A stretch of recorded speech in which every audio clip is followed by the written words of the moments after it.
매주일 우리는 이 낮 예배 때에 빼놓지 않고 하나님께 올려드리는 신앙 고백이 있지요. 이른바 사도신경입니다. 사도신경이 무슨 뜻이지요?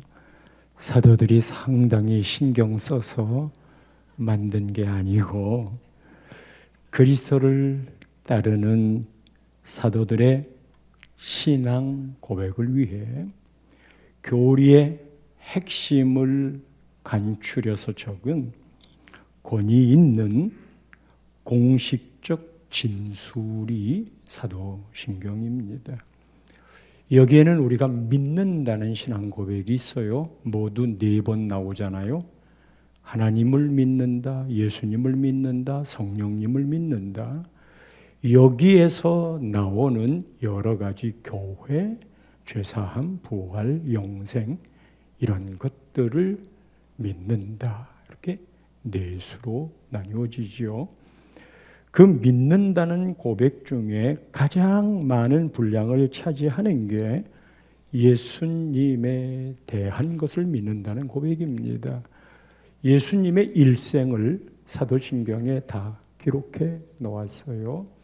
예수님은 성령 잉태를 했고 동정녀 마리아에게 탄생했고 이게 성탄 초림인 거지요. 그리고는 고난을 받으시고 십자가에 죽으시고 3일 만에 부활하시고 승천하신 후 지금이에요. 그리고는 언젠가 썸데이 예수님이 다시 오시는 재림을 이야기했어요. 사도신경의 재림에 대한 고백은 거기로서 살아있는 자와 죽은 자를 심판하러 오시리라. 그래서 재림은 지금 살아있는 자에게도 그리고 이미 죽은 자에게도 재림이 모두 역사합니다. 살아있을 때 오시면 살아있는 자에게, 그렇다고 죽은 자하고 상관없는 게 아니고 예수님의 재림은 죽은 자에게도 심판이 된다. 재림은 우리가 오늘도 고백했듯 다시 오실 그 일을 신앙 고백했습니다. 어떻게?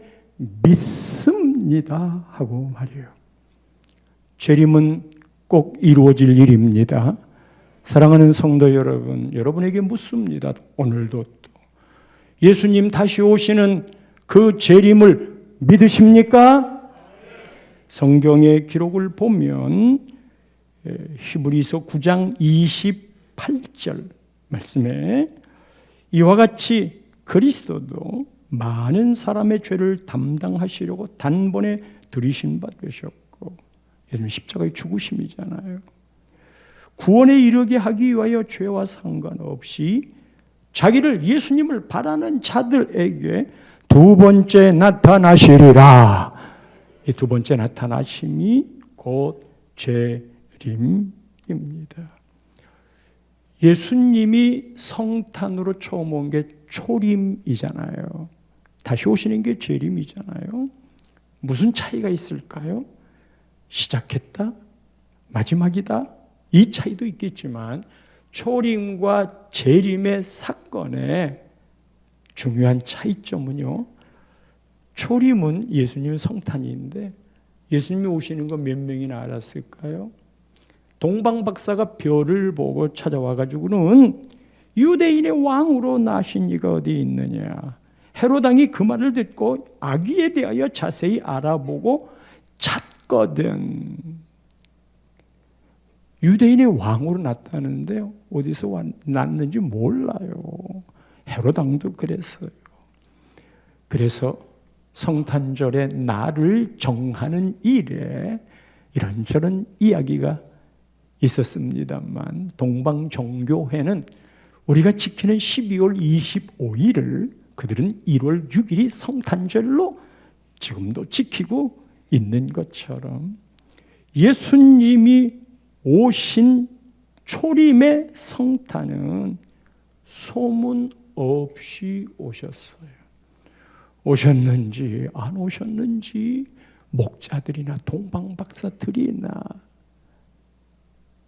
아는 사람이 별로 없었어요. 그런데 재림은요, 오늘 본문 시작인 27절 말씀을 보면 번개가 동편에서 나서 서편까지 번쩍임같이 인자의 임함 재림도 그러하리라. 번개 치는 거 보잖아요. 어느 쪽에서 번쩍했는데 그게 쫙 가면서 어떤 곳인지 다 보는 거예요. 그리고 난 다음엔 천둥 소리로 후렁쾅 하고 나는 거지요. 인자의 임함, 예수님의 재림이 이와 같다. 무슨 말이냐 하면 재림은 모든 사람이 다 보게끔 오십니다.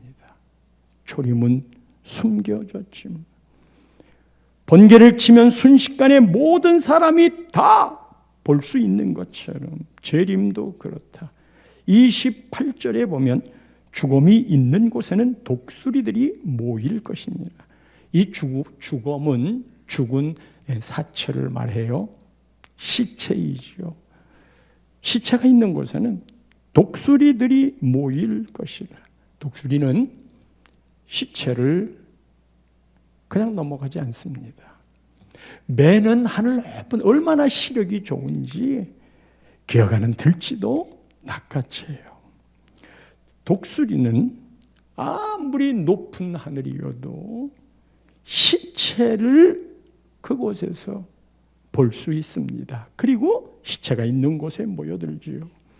예수님의 다시 오심을 독수리가 시체를 넘어가지 못하듯 시체를 보듯 못 볼 사람이 없이 예수님의 재림은 핑계대지 못하고 모두가 다 볼 수 있는 일이다. 그렇다면 누구에게나 다 해당되는 이 재림이 일어날 때 어떤 현상들이 있을까? 재림 일어나기 전에는 이미 우리가 여러 증세들을 다 보았잖아요. 거짓 선지자가 일어나는 것, 영적 문제까지. 그럼 그럴 땐 우리는 준비를 해야 돼요. 때가 됐구나. 정확하게 날짜는 말하지 않지만 그랬다가 예수님 재림하실 그 시점에 일어나는 일, 이게 29절에 이렇게 말합니다. 환난, 그날 환난 후에, 조금 후에 설명하겠지만 공중으로 재림할 때 동시에 일어나는 일이 휴거입니다.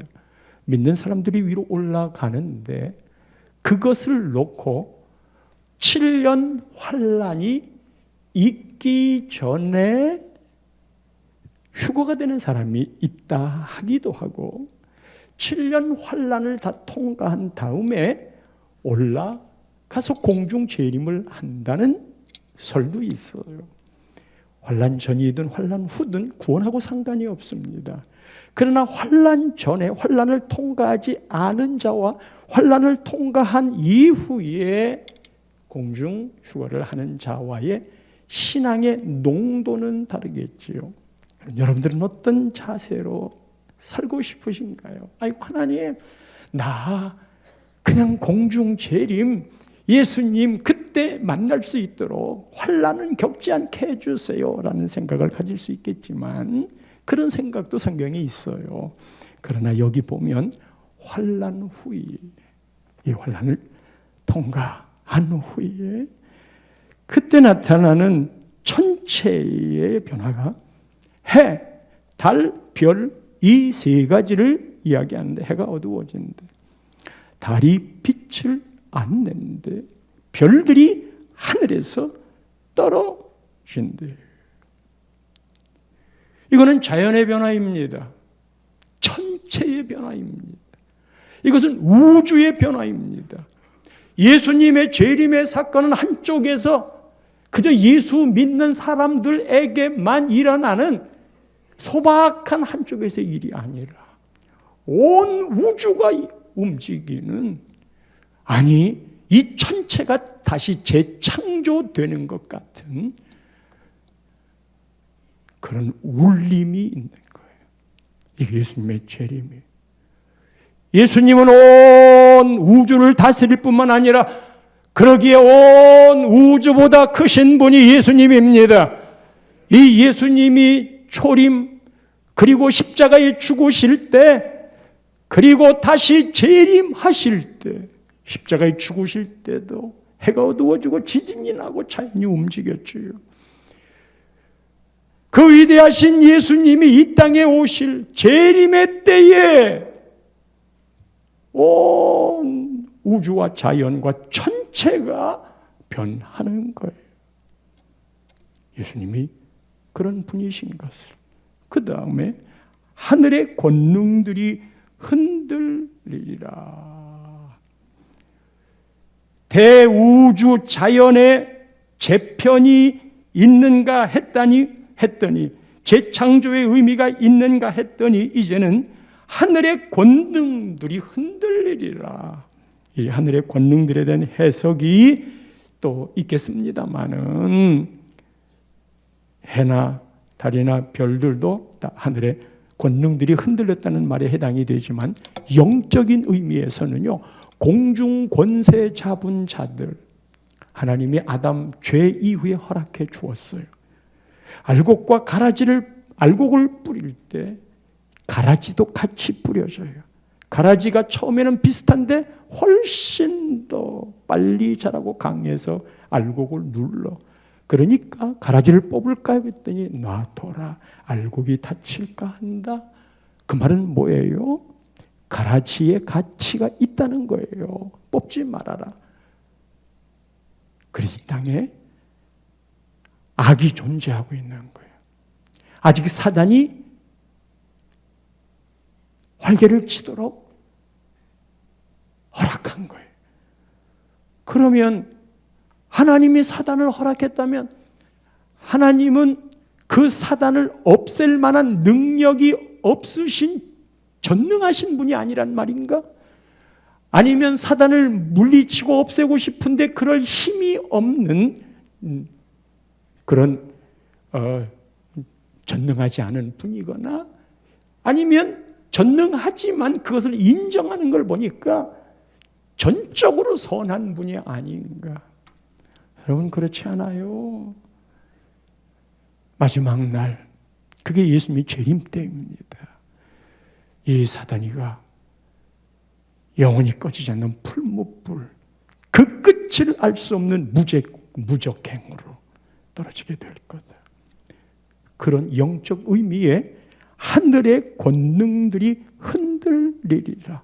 예수님 재림 때에는 모든 악과 그동안 활동을 했던 어둠의 세력들을 예수님이 재림하면서 영원한 무적행으로 들어가게 되는 거예요.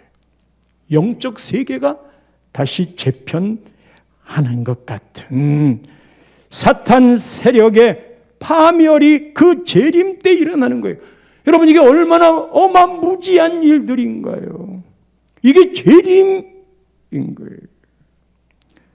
예수님의 재림은 그래서 온 우주적인 사건이고 우주를 다스리는 거고 영적 세계에 사탄 세력의 파멸을 가져오는 것인데, 우리가 이때 일어날 일 중에 그것은 그런 일들이 일어나겠구나 하고 기대하는 거지만 우리와 직접 연결된 아주 중요한 부분들이 있으니 그것이 무엇일까요? 재림이 일어나면 모두 4가지 케이스에 다 걸리게 되어 있습니다. 이 4가지 케이스에 걸리게 된다는 건 처음에 2가지를 나눕니다. 예수님 재림이 되었을 때 하나는 살아있는 자, 또 하나는 죽어있는 자예요. 이미 무덤에 있는 자들도 재림하고 무관하지 않아요.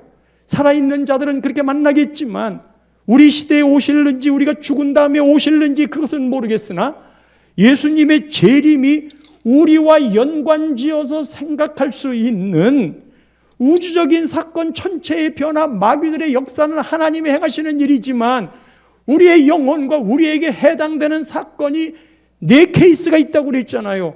하나는 살아있을 때, 또 하나는 죽었을 때 똑같이 다 영향을 미치는 바, 살아있을 때에 믿는 자와 믿지 않는 자, 죽었을 때 이미 무덤에 있지만 믿었던 자와 믿지 않았던 자, 그렇게 모두 네 케이스를 설명합니다.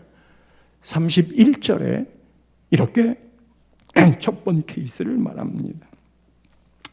그가 큰 나팔 소리와 함께 천사들을 보내리니 재림 때예요.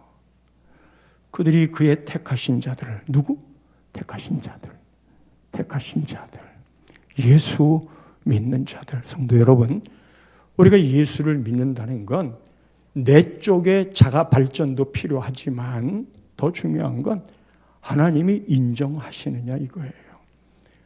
우리는 보통 아이고 뭐 내가 뭐 천국 가지. 근데 하나님이 난 너를 모른다 그러면 어떡할 거예요? 우리 택하시면 하나님의 주권이지 내 쪽의 근거가 아니란 말이에요.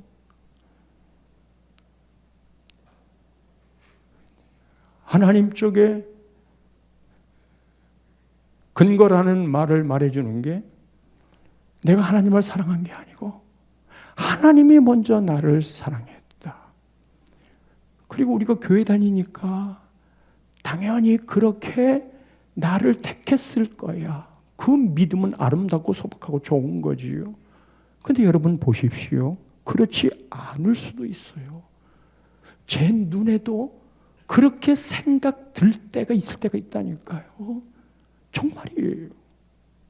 주여, 주여 하는 자마다 천국에 들어갈 것이야. 누가 천국에 들어가냐? 내 아버지의 뜻대로 행하는 자라야 들어갈 것이니라. 어떤 이는 제가요, 주여 주여 제가요 주의 이름으로 선지자 노릇했어요. 주의 이름으로 귀신도 쫓아냈어요. 주의 이름으로 많은 권능을 행했어요. 이것보다 더 확실한 하나님의 사람의 증거가 어디 있어요? 그런데 주님이 떠나라. 나는 너를 모르는데 도무지 모른다. 여러분 예수님이 모르는 게 어디 있어요? 다 알지요. 그렇다면 여기서 모른다는 말은 뭐냐 하면 네가 나와 상관이 없다. 그 말이에요. 주여 주여 하고 선지자 노릇하고 귀신도 쫓아내고 많은 권능을 그것도 예수 이름으로 행했다 하더라도 네가 나하고 상관이 없어. 성도 여러분, 우리가 정말 교회 안에서 헌금도 많이 하고 헌금을 하려 치면 내 삶을 깎아내야 되잖아요. 그리고 시간도 내서 봉사도 많이 해. 그런데 예수님과 상관이 없대요. 얼마나 억울하겠어요. 사실 세상에서는 자기의 재산도 드리고 심지어 자기의 목숨까지 다 들여서 위대한 일을 했다 합시다. 근데 하나님하고 상관이 있을까요? 청년들이 좋은 인류대학을 가는 게 하나님하고 무슨 상관이 있을까? 여러분들이 승진하는 게 하나님과 무슨 상관이 있을까? 여러분들이 대박을 얻어서 돈 많이 번 게 하나님하고 무슨 상관이 있을까? 잘생기게 태어나서 탤런트나 은사가 많은 것으로 인기를 얻는 게 하나님과 무슨 상관이 있는 것일까? 내가 너를 모른다. 도무지 모른다. 예를 들자면 열심히 봉사를 했어요. 연말이 돼가지고 아니 어떻게 이렇게 봉사했는데 알아주지도 않아? 이게 뭡니까? 그래서 그래요. 반지 하나 맞춰줬어. 자, 여기 있습니다. 그때 주님이 하시는 말씀이 나하고 아무 상관없어. 네가 봉사한 건 그 반지 하나로 다 끝난 거야. 그러면서 받을 상을 받았다. 우리가 주님 앞에 행했던 모든 일들의 근거를 서운한 마음은 있겠지요. 그러나 그런 근거를 요청해서 내가 그것을 받아냈다고 한다면 받을 상을 다 받았기 때문에 하늘나라 상은 아무 상관이 없단 말이에요. 이게 세상의 논리인 거예요. 내가 그만큼 수고하고 애쓰고 노력한 것에 대한 대가를 왜 알아주지 않느냐?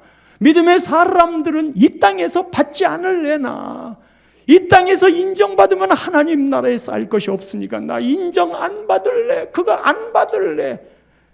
그래야 나와 상관이 있다.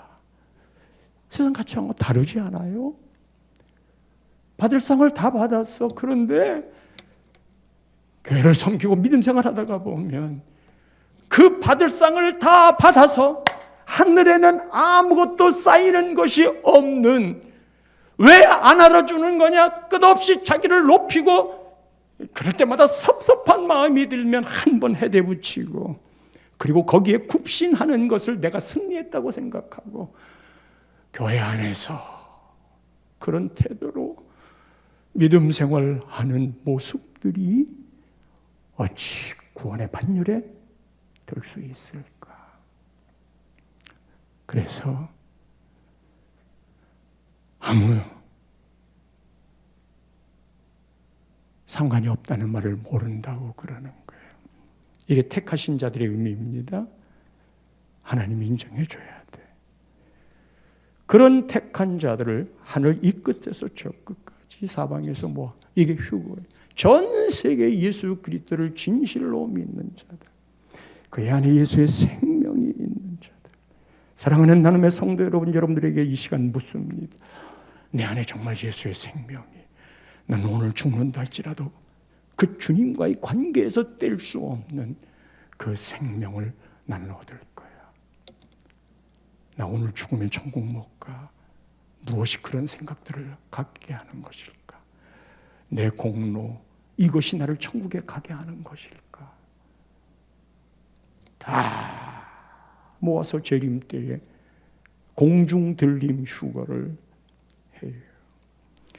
이 공중 들림 휴거에 대해서는 성경에 휴거라는 말이 안 나옵니다. 삼위일체라는 말도 안 나옵니다. 그러나 휴거의 생각과 삼위일체의 개념이 성경에 있기 때문에 이것을 간단하게 표현하는 걸로 휴거, 삼위일체 이렇게 표현하는 거예요.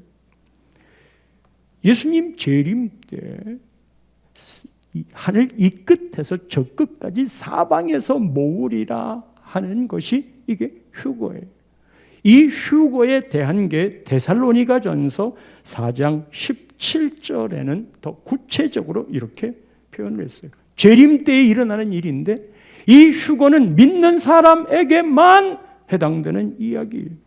그 후에 우리 살아남은 자들도 살아남은 사람에게 해당되는 믿음의 사람, 그들과 함께 구름 속으로 끌어올려 공중에서 주를 영접하게 하시리니 그리하여 우리가 항상 주와 함께 있으리라. 이 휴거는 주와 함께 있는 거예요. 여러분, 영생이라는 말이 뭐예요? 영원히 산다는 말이잖아요. 그 영생 얻었다 그러면 천국만 생각하는데 천만에 지옥도 영원히 살아요. 그게 무서운 거예요. 끊이지 않는 고통이 영원히 계속된다고 생각해 보세요. 그러면 그 끝없는 고통이 영원히 계속되면 그 고통을 느끼겠나? 그런데 고통을 느끼는 순간으로 영원한 거예요. 그런데다가 의식까지 다 있는 거예요. 따라서 천국과 지옥은 영생이 가르는 게 아니고 주님이 그곳에 있는가. 하나님이 있는 곳은 천국입니다. 하나님이 없는 곳은 지옥입니다. 가정도 그래요. 부부도 그래요. 여러분 안에 예수님이 함께하면 그 증거가 네가 못됐지 했다가 성령의 사람은 내가 정말 못됐네. 여보 미안해.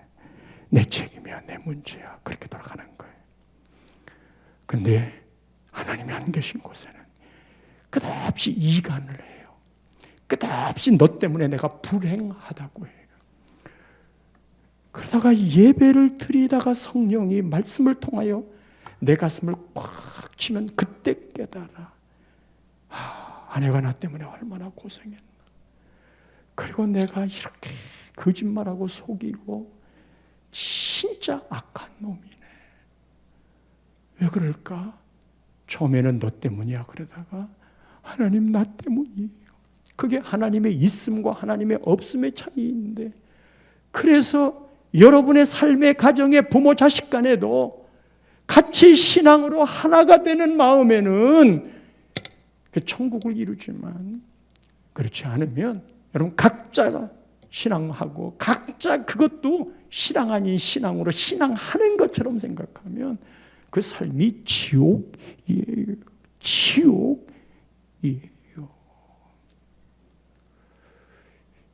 이게 첫 번째 케이스인 살아있는 사람에게, 믿음의 사람에게 이루어지는 첫째 일이고, 두 번째는 살아있는 사람 중에 안 믿는 사람에게 해당되는 게 30절 말씀입니다. 30절 볼까요? 그때에 인자의 징조가 하늘에서 보이겠고, 그때에 땅의 30절이에요. 본문의 30절. 땅의 모든 족속들이 통곡하며 그들이 인자가 구름을 타고 능력과 큰 영광으로 오는 것을 보리라. 자, 보십시오. 인자의 징조가 하늘에서 보여. 즉 예수님 재림하는 그 영광스러운 장면을 다 봐. 그들이 인자가 구름을 타고 능력과 큰 영광으로 오는 것을 보리라. 다 봐.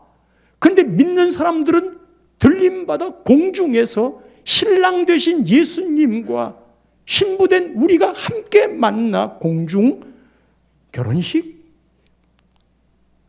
만남을 갖지만, 들림받지 못한 사람은 땅의 모든 족속들이 지금 똑같이 다 보았지만 그들에게만 가린 게 아니에요. 저게 뭐지? 하고 다 봤어요. 그런데 이것이 예수님의 재림의 사건인 것을 안 믿는 사람들도 다 보았기 때문에 그때 그들이 하는 일이 통곡이에요. 통곡이에요. 여러분들이 예수님 믿는 걸 어떻게 생각하십니까? 땅에 남아있는 자들의 통곡이에요. 오늘 제목이 남은 자들의 통곡이에요. 남은 자들의 통곡. 그런데 우리가 인생을 살다가 진짜 저주는 뭔지 아세요? 깨달았는데 돌이킬 수 있는 시간이 없는 거예요. 돌이킬 수 없을 때 깨닫는 거, 이게 인생의 가장 큰 저주예요. 그래서 하나님은 늘 우리에게 회개의 기회를 언제든지 주셔요. 우리가 지금 살아있는 이 모든 날들은 하나님이 그런 기회로 남겨놓은 거고, 아직 재림의 때가 오지 않은 건 각자에게 구원의 문제도 그렇고 우리의 삶의 문제도 그렇고 기회를 주시는 거예요. 그런데 죽으면 그게 끝나요. 예수님의 재림이 되면 그게 끝나요. 깨달아도 도리가 없어요. 어찌할 수 없을 때 깨닫는 건 더 큰 비극이에요. 그래서 여러분, 지옥의 의식이 다 있는데 그들의 원망이 뭔지 아세요? 왜 나를 교회로 안 데려갔느냐? 왜 나를 예수 믿게 안 했냐? 그리고도 네가 이놈아 손자냐? 그리고도 네가 내 새끼냐? 거기는 맨 원망의 소리인 거예요. 그런 말을 듣기는 했고 들었는데도 자기는 움직이지 않았으면서도 지옥의 특징은 그것을 다 남의 탓으로 돌리는 거예요. 그래서 다 후회와 원망만 난무하는 곳이 지옥이에요. 그때 그랬을 걸, 가자고 그랬을 때 나눔의 교회를 갈 걸, 그때 아내가 그런 말을 했을 때 내가 들어줄 걸, 아니 이놈의 자식이 어떻게 그냥 신학교를 가고 있다는 이놈이 그래 헤라비한테 그런 말도 안 해주는 거야. 이게 실화예요. 우리는 전도 같은 거 참 많이 길거리에 가가지고 훈련 받았거든요. 근데 가가지고 전도를 하는데 신학생이 청년이 근데 할아버지한테 예수 믿으시려고 하고 천국과 지옥도 얘기하고 그리고 영접기도 다 했어요. 근데 할아버지가 이런 주길로 할아버지 제가 뭐 잘못했으면 용서해. 할아버지 제가 뭘 잘못했어요. 용서해. 이런 주길로. 그랬더니 아니 이렇게 중요한 걸 내 손주놈이 신학생인데 어떻게 할아버지한테 한마디 얘기도 안 해. 그게 여러분 그대로 끝나서 지옥에 가면 누구를 원망하겠어? 당신이 안 믿은 건 말하지 않지만 당신이 안 믿은 것 때문에 그렇기도 하지만 그렇게 원망하는 거예요. 땅에 남아서 어쩔 수가 없어. 다 들림 받았는데 들림 못 받았어. 때로는 남아있을 때 남은 사람들에 대한 사명을 위해 남기기도 한다고 그래요. 그러나 안 믿는 사람들 땅에 남아있어. 그대는 휴거는 갑자기 들림을 받기 때문에 예전에 70년대, 80년대는 휴거에 대한 책이 많이 나왔어요. 소설로도. 소설처럼. 근데 이게 이제 픽션만은 아니에요. 그걸 바탕으로 한 거기 때문에. 이렇게 두 사람이 함께 잠을 자다가 한 사람, 맷돌을 같이 갈다가 한 사람, 이렇게 예배하다가, 예배하다가 설교자가 갑자기 떠버렸어. 성도들도 뭐 대부분 그러하겠지만 없어졌어. 남아있는 몇 사람. 운전기사가 운전하고 가다가 그러면 막 대혼란이 일어나지요. 비행기를 타고 가다가 조종사가 휴거되면 어디로 곤두박을지 몰라요. 물론 믿는 사람들은 전부 다 휴거돼요. 안 죽지만. 이 땅에 남아있는 사람들의 역사는 진행이 돼요. 남아서 통곡하지 마세요. 사명이 있는 사람은 몰라도 남아서 통곡하는 삶 살지 마세요. 오늘 말합니다. 사랑하는 우리 나눔의 모든 성도들은 이날에 주님 재림하시는 그날에 살아있어 남은 자가 되어 통곡하지 않기를 축원합니다. 통곡하지 마세요. 통곡하지 마세요. 그 다음에 큰 두 번째 죽은 자들이에요. 죽은 자들이 예수님의 재림과 상관이 없다고요? 이 우주적인 사건인데 죽은 자도 믿는 자와 안 믿는 자로 나뉘게 되어 있죠. 재림 시에 믿는 자와 안 믿는 자들이 다시 부활합니다. 다시 일어납니다. 이건 무슨 말이야? 지금 다 무덤에 들어가 있잖아요. 어떤 사람은 그냥 뿌리기도 했고 어떤 사람은 매장을 하기도 하고 어떤 사람은 화장을 하기도 했잖아요. 그런데 예수님의 재림 때에는요, 화장이 됐든 아니면 매장이 됐든 사실 매장, 처음에 화장 안 하려고 그랬어요. 왜냐하면 매장이 되면 우리의 뼈들이 다 그대로 있고 나중에 예수님 재림하여 다시 일어날 때 훨씬 쉬울 거다. 근데 그것도 세월이 지나면 전부 다 흙으로 돌아가는 거거든요. 그래서 매장이나 화장이나 우리에게는 큰 의미가 없어요. 어떻게 되느냐 하면요. 데살로니가 전서 4장 15절, 16절 말씀을 보세요. 우리가 주의 말씀으로 너희에게 이것을 말하노니 제가 지금 주의 말씀으로 여러분들에게 이야기합니다. 주께서 강림하실 때까지, 강림한다는 건 재림한다는 거예요. 우리 살아남아 있는 자도 주님이 재림하시면 우리는 주님 앞에 휴거를 하잖아요. 그런데 자는 자보다 결코 앞서지 못하리라. 자는 자란 성경의 표현의 죽은 자예요. 죽은 자라는 표현을 안 쓰고 자는 자라고 그래요. 자는 자는 그 다음날 깨어날 수 있으니까. 죽더라도 우리는 만날 수 있는 것이기 때문에 어느 엄마가 죽으면서요, 저 아들 형제들을 데려다 놓고 마지막 유언 같은 말을 하는 거예요. 이제 엄마는 곧 죽는다. 그리고 이제 큰아들부터 쭉 엄마한테 인사를 하는데, 큰아들이 오니까 엄마가 굿나잇, 둘째 굿나잇 쭉 하다가 막내가 됐어요. 막내한테는 굿바이, 굿나잇과 굿바이의 의미가 달라요. 굿나잇은 다음날 마치는 거지만 만나면 되지만 일어나서 만나면 되지만 굿바이는 멀리 가는 그런 인사예요. 그 의미를 알아요. 막내가 엄마한테 왜 형들에게는 굿나잇이라고 그러 나한테는 굿바이예요. 나한테도 굿나잇이라고 해줘. 나한테도 굿나잇이라고 해줘. 엄마가 말합니다. 형들은 교회 다니지만 너는 안 다니잖아. 말해도 안 들어먹잖아. 굿바이야. 안 돼. 나도 굿나잇이라고 해줘.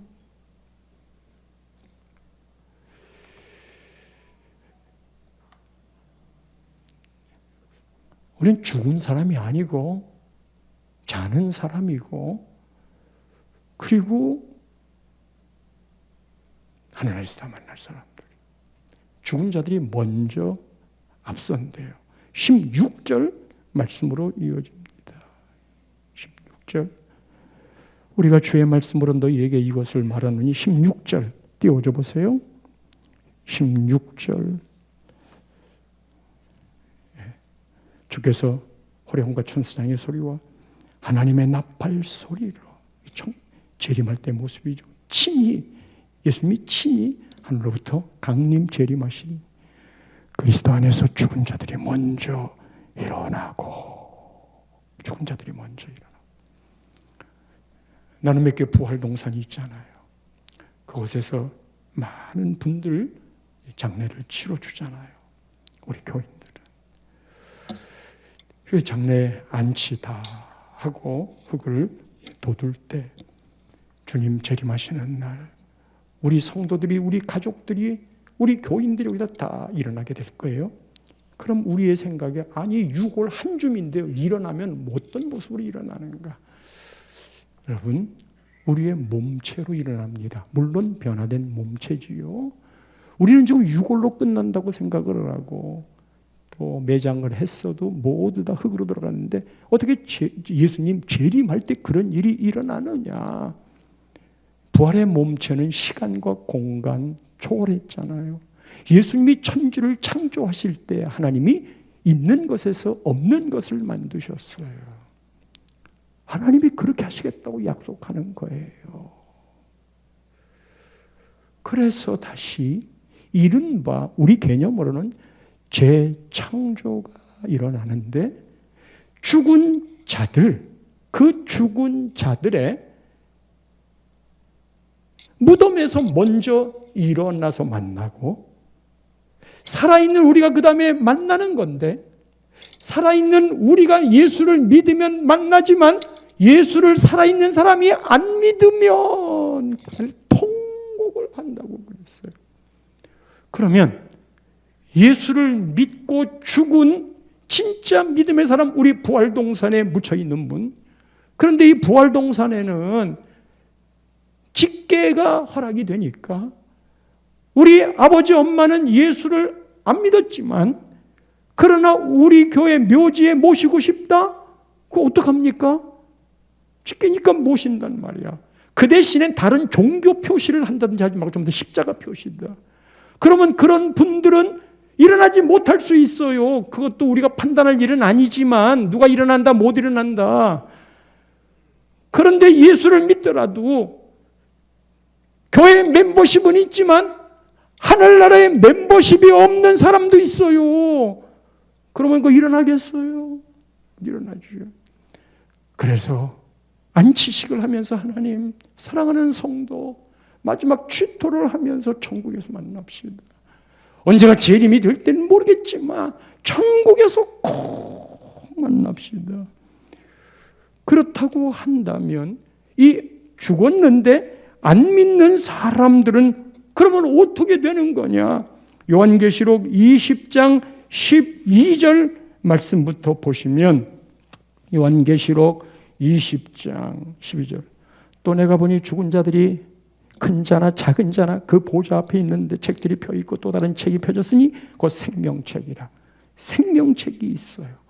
이 생명책에 기록된 이름 죽은 자들이 자기 행위를 따라 책들에 기록된 대로 심판을 받으니 생명책에 기록된 사람은 예수님과 상관이 있기 때문에 그는 거기에 심판은 상급의 심판이 되겠지요. 13절입니다.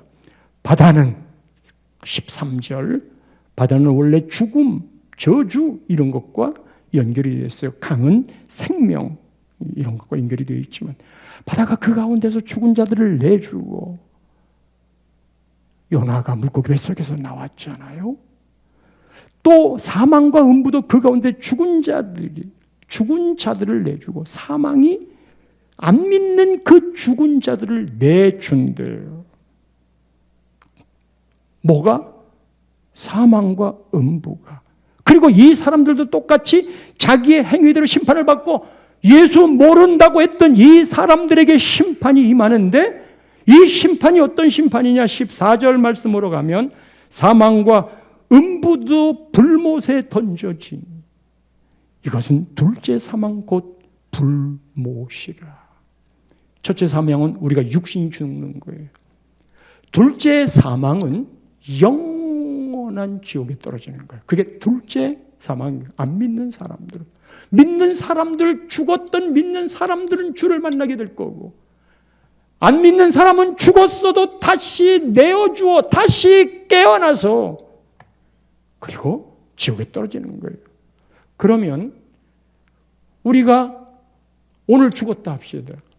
여러분들 오늘 죽었다 합시다. 예, 우리 사돈의 어머니도 어제 돌아가셔서 지금 이제 오늘 저녁에 입관 예배를 합니다만은 오늘 죽었다고 그래요? 죽었어. 그럼 여러분 오늘 죽는다면 여러분 영원히 떠돌아다니지 않아요? 천국이든 지옥이든 가게 되는데 천국, 지옥을 죽자마자 갈까? 예, 죽자마자 가요. 그런데 뭘 물어보시는 거예요? 천국과 지옥이라는 단어는 예수님의 재림 때에 완성되는 것으로 이야기가 되는 거예요. 물론 그 개념이 많이 다르진 않아요. 그러면 재림이 있기 전까지 우리는 어디에 가 있느냐? 예수님이 십자가에 달린 강도에게 뭐라고 그랬어요? 오늘 네가 나와 함께 어디에 있으리라? 낙원에 있으리라. 그리고 누가복음 16장에 거지 나사로와 부자 이야기에서 거지는 아브라함의 품에 안겼지만 부자는 어디에 떨어졌어요? 음부에. 그 음부가 얼마나 지독한지 손가락에 물 한 방울 찌른 내 혀를 서늘하게 하소서 하는 말이 너하고 이곳 사이에 큰 구렁이 있어. 즉 여기서 그리 갈 수도 거기서 이리 올 수도 없다. 죽으면 끝이다. 그렇게 말해버린 거예요. 음부에 음부. 그러니까 여러분들이 오늘 죽는다면 예수님 재림 안 했잖아요. 음부에 갇히는 거예요. 아니면 낙원에 갇히는 거예요. 안 믿는 사람들은 전부 다 음부에 갇힙니다. 말하지만 영원히 떠돌아다니는 거 아니에요? 떠돌아다니는 것처럼 흉내내는 것은 전부 다 사탄이 가는 거예요. 그래서 일본에 그런 영화도 있었잖아요. 아내가 죽었는데 어떻게 그 딸이 말이야.